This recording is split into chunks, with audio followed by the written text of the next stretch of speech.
Que siempre está preocupado del desarrollo deportivo, la participación de los niños en diferentes etapas y categorías. Tiene la directora es ser una persona franca, directa, preocupada de los niños. Fortalecido el tema de la identidad sociocultural de cada uno de los estudiantes. Se preocupa del bienestar de los niños, motivando a sus docentes a hacer actividades lúdicas y entretenidas.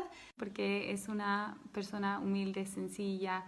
Aparte de eso, es una excelente profesional, responsable.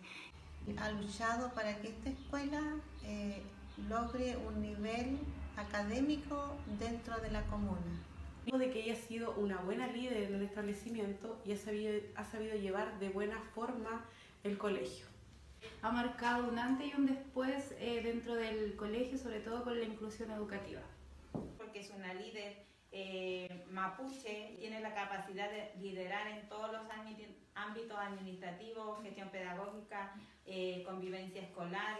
Sienta Rosa Guanteo Quingen, Kumelo Komley, y Trovil, Kumachipaki Chikzao, Kumeam Kichidu. Ha logrado muy buenos proyectos también hacia los niños. Se da cuenta como presidenta de la comunidad acá que se han logrado muchas cosas. Y este es un colegio que gracias a ella también se ha superado mucho. Pregunta si queremos algo nuevo para nuestra escuela, si nos falta algo, porque ella nos enseña para el Simpson, se preocupa que comamos comidas saludables. Muy buena con los niños porque siempre se preocupa por nosotros. Es una directora presente y siempre nos está brindando apoyo. Que nos incentiva a conocer más de nuestra cultura mapuche. Siempre nos ayuda y nos cuida.